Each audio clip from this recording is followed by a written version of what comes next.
Hello, and welcome to another Tuesday episode. On a Tuesday, we talk about money, pricing, packaging, all of that great stuff. I want to make more money this year.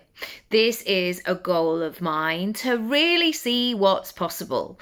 I've got some big goals in my personal life that I really want to bring to fruition. And let's be honest, a lot of the ways that is going to happen is by earning more money. And I also just feel that it's like when I talk to myself, come on, Raby, you've been doing this for 25 years now. You've been doing this for 15 years now. That's my acting and my coaching work, respectively. So let's see what's possible. Now, we know that making money is not just a flat equation that we just work through. Yes, the Excel spreadsheets and the accounting systems are really helpful. And our relationship, our energy with money is also so key. How we feel about it is going to be so revealing. So in today's video, I wanted to share with you 10 sentences that really ground me, and they stop the noise and they stop overcomplicating things and they allow me to be in this moment. And I think especially with something like money, when the world feels like it's turning upside down, when the world is noisy and there's so many different things and we're carrying the energy of all sorts of other people, this is a great opportunity for you to have these. And if you like, you can write down 10 little sentences and you can just pull them out whenever you need them. So you can to be in that sort of grounded situation of, okay, I'm ready to rock and roll. I'm ready to do this. Number one, what am I selling? It's so clear. It's so simple, but we can overcomplicate it. As soon as you start saying, well, it's kind of, I was doing X, Y, and Z, it's time for you to do some work. If you cannot say in a couple of sentences what you are selling as a personal brand, as a small business, however you identify, it is going to be even harder for your potential client's audience to make a decision. So coming back to this, what are you selling is so important. That way, you have that information. That way, you're going into a conversation. That way, if you're on a discovery call, for example, you know how to keep bringing it back to the goal. I have really got into gladiators again. My kids love it, and I used to love it as a kid. And that moment when they are on the eliminator at the end, the only thing they're thinking about is getting to the end. When you look at sometimes how they get up a rope or how they chuck themselves over something, sometimes it's really not elegant. They're literally just trying to get to the end. And ultimately, this is the same thing with what are you selling. There's going to be so many other filtering conversations going on around. So what are you selling? Come back to it. Number two, who are you selling to? Who are you selling to? Who are your people? Where are they up to? What are they looking for? What are their life circumstances? What's going on around them? I want you to go really specific. Now, I know this niche problem, wow, a little bit of a slip there. This niche situation can be a problem. I've definitely found it a problem because when I started coaching, I started attracting all kinds of different people and I couldn't find that golden thread until I did some extra work. When people say they just want to help everybody or they just want to help women in their 40s, we really have to go deep into what they are experiencing. What are they seeking? If it is a business solution that you're offering, where are they up to? If you were going to rank it in terms of levels, for example, like it was a computer game, what's the level that they are at right now? And where is the level that they want to get to? Number three, why are you selling it? This may in itself be one of those where you go, I don't know. I don't know. And it's probably because I've been selling it for a long time. This is a perfect moment for you to reevaluate, to look at what's on your website, to look at what's on your pricing menu. If it's outdated, if it's no longer representative of you, if you don't like it, if you've fallen out of love with it, if it just doesn't feel in alignment, if it's not going to get you where you want to get to, get rid of it. Anything that blocks the path of your money goals needs to be looked at and potentially removed. Now, I know that everybody has all sorts of different contractual things or different moments, and this is not just I'll just scribble it all out. There may need to be some thought and consideration, but you can do that in your own time. But this potent question of why am I selling it will give you some answers. I want you to see what comes to the surface. What's the why? What's the impact? What's the relationship with the person that you are serving? And another bonus part to this is why now? Why is this really important in this time, in this setup, in society, in this person's journey? Why? What we're doing here is we are having our money goals in mind. If you didn't watch last week about setting goals for 2026 in terms of money, I will link it. Do go back as well. But what we are doing is we are layering up those strong foundations and building from integrity. One of the biggest blocks that comes up for my clients is they say, I don't know if I feel worthy. I might feel like an imposter. What will people say? Can I really say that? Can I charge? There's a lot of stuff around permission. And so what we need to do is to have a sassy snapback to those voices in our head that's like, who are you to do that? Why are you doing that? Is it even any good anyway? Or whatever the noise is. I want you to have layers of retorts that are going to lead the way forward. Number 4. Why did you price it at this price? If you sell more than one thing, you can do this exercise by simply with imagination, take the thing off the shelf, look at it and say, why have I priced it at this? And then maybe look at all the other things on your pricing menu. Is there logic? Are they talking to each other in this way? And maybe you might get to the stage where you say, I don't know why I priced it at this, because this feels like a 2017 price. And now, nearly 10 years later, yes, that's what it will be next year, we are ready to do a 2027 price. We're moving towards there. And so thinking about it in that way. Equally, you might find the opposite. You might find that you have priced something so high and you never sell it. You never do it because there's something in you that has priced this out of alignment. It is time for you to look at those prices, see what's happening in your body, and then make different choices going forward. Number 5. What is your customers' ROI from doing your experience, buying your course, wearing your product? Now, this might be difficult to be able to gauge, and so we're going to play around a little bit with imaginary numbers. So say somebody comes to me and they complete their My Speak Up course, and they begin their path on speaking. I know that once you start that track, you are unlimited in the results that you can get. And I have had so many people go through that program, for example, and they have just built this incredible speaking arm of their business. And I'm talking 4 figures, 5 figures, and really increasing this up, their profits up in less work. So maybe before they've done a group program, which requires 3 months of support and a team of 6 to be able to carry out the work. And maybe they've changed that model to doing a speaking gig every single month and making the same amount of money.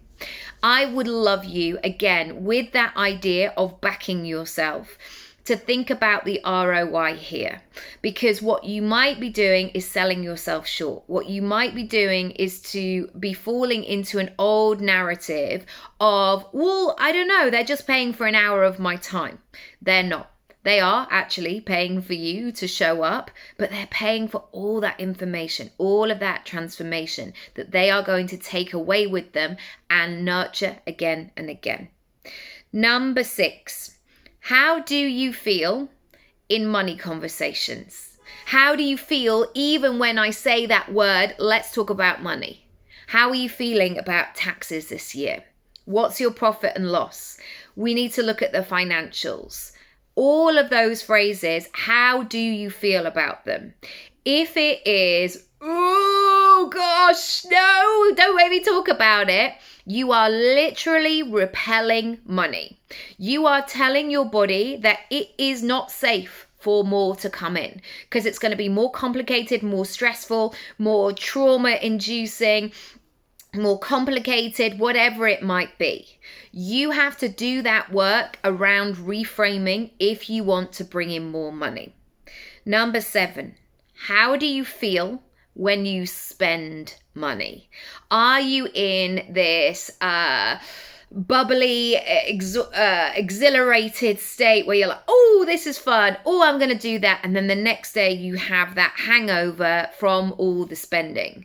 Do you leave your bills until the last minute and never pay for things on time because it just feels awful, even though you might have the money to part with that money? Understanding how your relationship is with spending, because also it's always a good use of your time, because you're going to have to spend money for the rest of your life. It's not something you can back out of and just go, I don't know, like money, I'll leave somebody else to do it. That is not this time, believe me.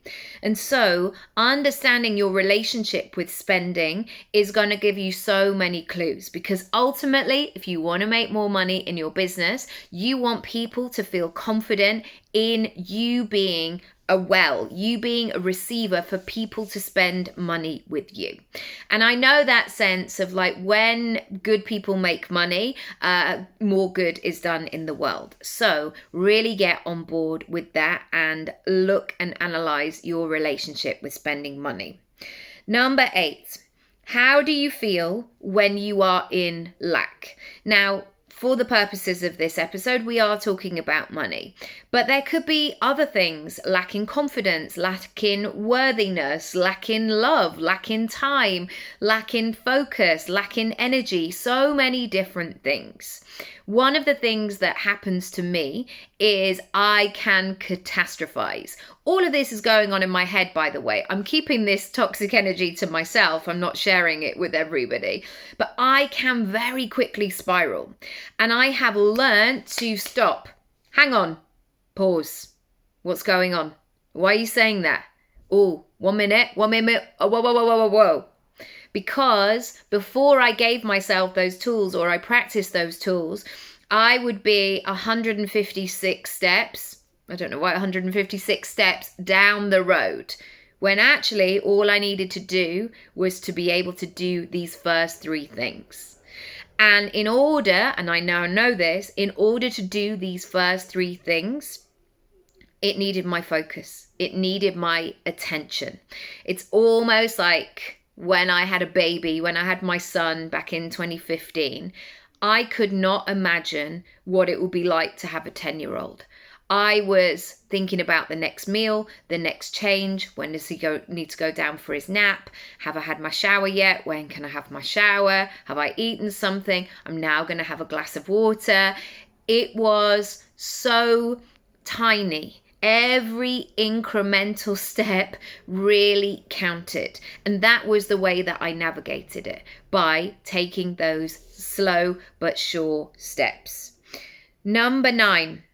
How do you feel when you receive money? Understanding your relationship with receiving is going to be so useful and give you so many clues as to what needs to happen for you to receive more. I can give you one example of something I see a lot in my clients. A lot of my clients really struggle to receive because one of the reasons that occurs again and again is that often they've always been the one to give. So if somebody gives something to them, they feel uncomfortable to them. It's not familiar in their bodies.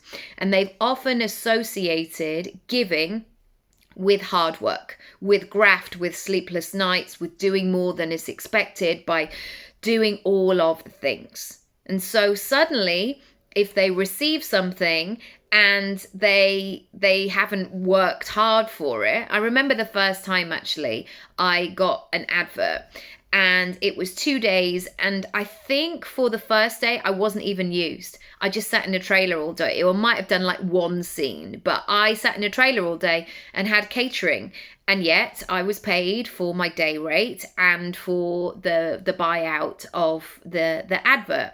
And then day 2, I did some stuff, but it was an early finish. It was really not taxing work.